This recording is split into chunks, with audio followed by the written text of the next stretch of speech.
Okay, I look like crap, utter complete crap, but that's because I had a little, no shave November, and I need a haircut. But anyway, moving on. I just finished the Star Wars Battlefront 2 campaign.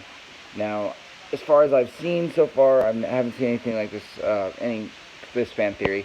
Just a warning: this contains major spoilers. I want to get this out there as fast as possible.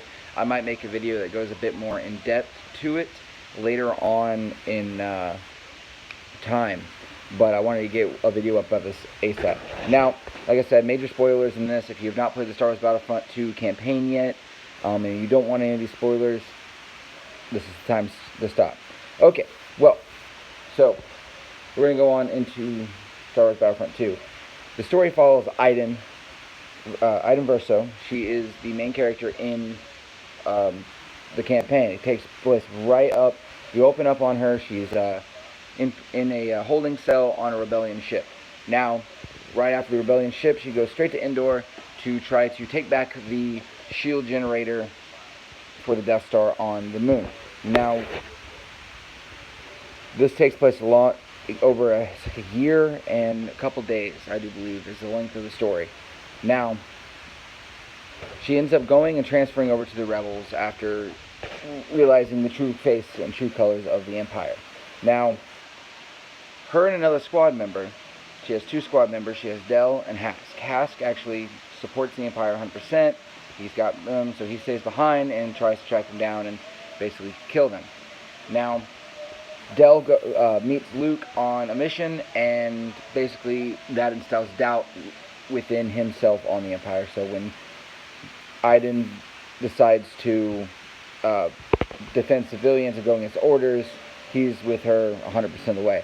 They become resistance fighters, rebellion fighters, resistance. Get my timelines messed up. Sorry.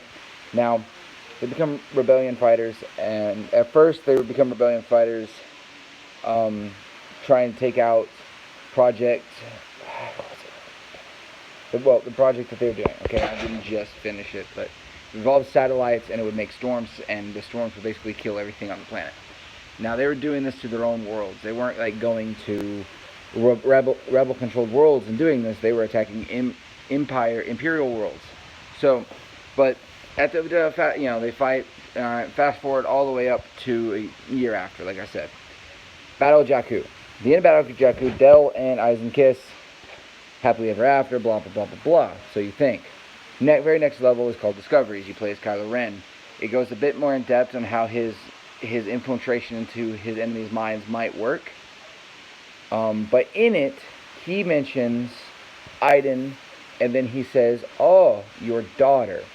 Now, I think Rey is Iden and Del's daughter. Now, this is why Iden, in my opinion, she looks very similar to Iden, if you look at the picture. Second, Rey is extremely good with ships, droids, technology in general. She's actually a decent pilot, too. Just, and you think about, she's a slave girl from Jakku. Why is a slave girl from Jakku a great pilot? And then you think about, Anakin was a great pilot too. But Anakin was a great pilot because he learned driving pod races and stuff like that. So, I think that Iden left Rey with someone she thought she could trust on Jakku in order to go try to find Del when he went missing when Kylo Ren and the First Order captured him.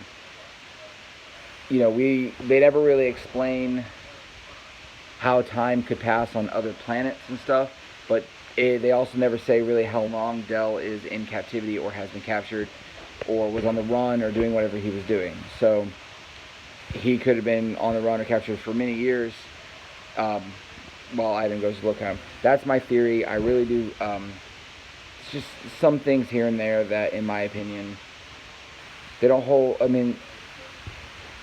Very small evidence, very, very small circumstantial evidence, but it's the kind of thing that they'll be doing a lot of. They'll slip in these little things here and there now and again that,